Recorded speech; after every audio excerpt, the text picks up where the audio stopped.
Bismillahirrahmanirrahim. My name is Sayyid Farosha. I'm a group member of Islamabad. Jafar Tanwin Muhammad Berasif sir. Theme of the presentation is the introduction, literature review, measure specification, problem statement, research objective, methodology, result, conclusion and recommendation, and reference. The history of construction of human being, you start in other side to travel from one part of the world to another. The economic growth of a country is very important. Of a country depend upon, and it's depend upon trade and construction, which connect with the mobility of goods and citizens. Transportation plays an important role in the community. We have two types of payments. One is the rigid payment, and other one is the flexible payment. The rigid payment is simply the concrete slab as the main load carrying component. Subgrade is a part in there of the road, unless on the other there on at rest. Subgrade should have the ability to stand. Subgrade should have the ability to withstand the load coming from the above layer.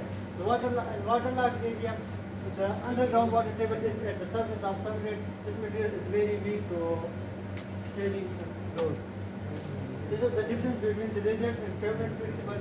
The rigid pavement is only a two-layer. One is the subbase and other is the concrete slab. While the flexible pavement, the subbase, base course, surface course is layering surface.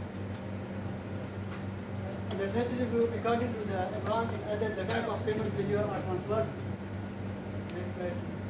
According to the zinc and other, the type of subgrade failure are subgrade slipping, frost heave, sloping failure.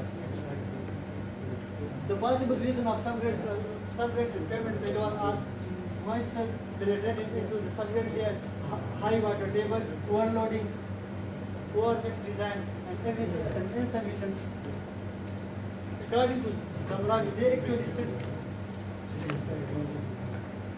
LHS specification, LHS provide us the minimum required of the subgrade side reduction embankment.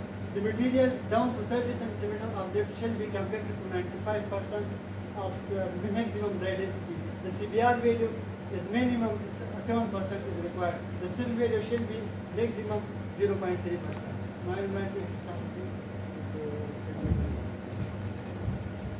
So I am concluding with the problem statement as the subgrade material is responsible for the load distribution. So it should be enough strength, the subgrade have enough strength. And waterlogged areas, we have very weak soil. So the replacement of that kind of soil is very uneconomical. And in the Peshawar we have the Shami Road and the Watsa Road are waterlogged. So our research is to improve the subgrade material, the engineering properties of that material to bring it in compliance of engineering minimum requirements. So research objective is the improvement of engineering properties of the existing subgrade by using different types of admixture like fly ash, cement, and marble dust. So the sample was collected from two places, Kakare Kaniza and Putwak Bayan. Here is the maps of, and the sample was collected from 3 foot depth. Now the sample was prepared with 10% and 20 and 30% of the quantities of fly ash and cement and marble dust. Now these are the pictures of liquid limit and test the maximum dry density, which we use the modified parameter test and the CBR test. Now I am inviting Jafar. Invited me. Now we will start with the result. The characteristics that we have done on the whole sample, we have done it on the base of the liquid limit, plastic limit, and the plastic index, and the grain size distribution, and we got this result.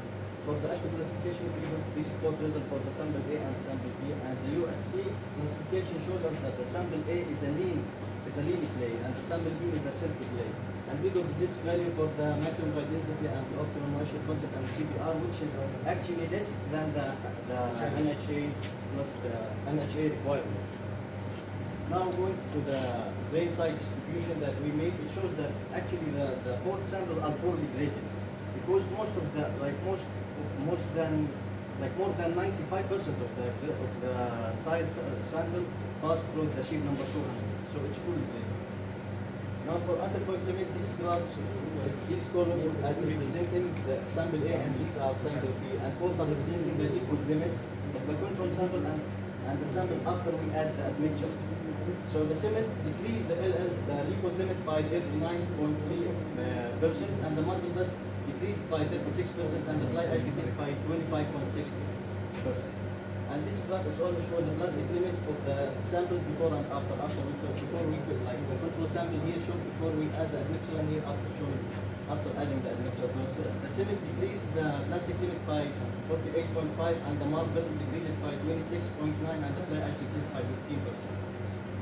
Now for the practical test that we did it actually to find the maximum dry density for the sample, and it shows us these results.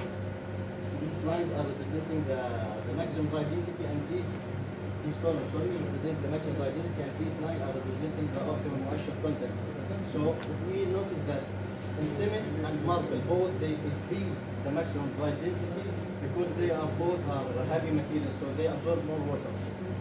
And for the fly ash, because it's light, so it actually decreased the MDD by 6.6%.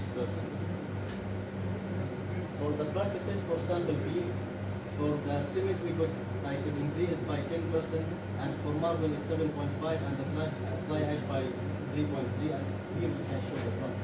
So now I'm going to invite Rasif to go forward. Thank you, Jafar. Continuing with the results, we have the CBR results.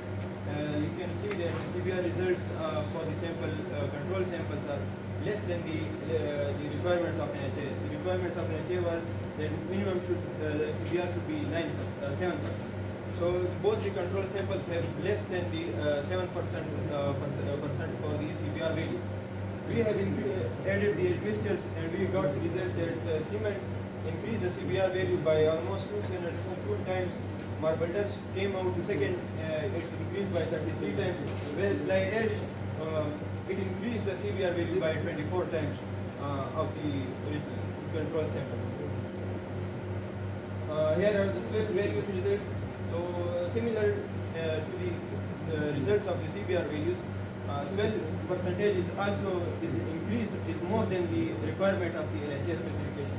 NHA requires that we should have at the most 0.3% swell value. But the control samples, as you can see, this increased more than 3.3% of swell for sample A, and for sample B it is approximately 0.75%. So cement reduced the swell by 95 times. 95%, as you can see, it is below the 0.3% of the requirement of NHA. Marble dust, it reduced the swell by 94.6%, whereas fly ash reduced the swell percentage by 93.9%. These are the results of all our tests which were performed on the control sample A. Like we have added the different admixtures. These are the different admixtures and the results of the different tests which were performed on those samples. For sample B, similarly, these are the results for sample B, the liquid limit plus limit, maximum dry density is CBR and swell percentage. The MDD was increased by both cement and marble dust. It is because both are heavy than the soil, and fly ash decreased the MDD because it is lighter. H is ash, so that is why it is lighter. Liquid limit decreases when cement or marble dust is added to the sample. It is because cement and marble dust both are very reactive in nature, whereas the fly ash it first increases because its pozzolanic action is dominant, but later it increases the liquid limit because the plasticizing nature of fly ash is more dominant than the pozzolanic action of fly ash. All three of them increase the CBR and reduce the swell percentage because it depends on the resistance offered by the soil. to the existing loads. And all three of them show cementitious activity, so all three of them increases CBR. Cement stood out first in every corner, and so it increased everything, like it improved every engineering property. Marble dust came out on the second place, whereas fly ash was the third of them. And it is recommended by our group that marble dust may be used as alternative to the existing soil replacement technique, because marble dust is available in abundant quantity, and therefore it should be used because it has better environmental benefits than the use of cement or fly ash. Fly ash is actually not that much available. Its availability is an issue. That's why we have selected marble dust to be the better alternative in the soil replacement technique.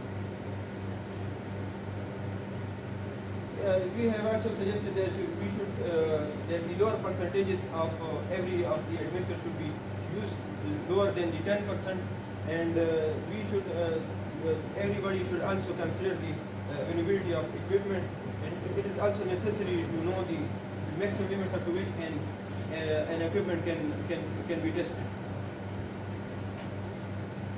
These are references again. Thank you very much. This is all from my side and from my team. Thank you.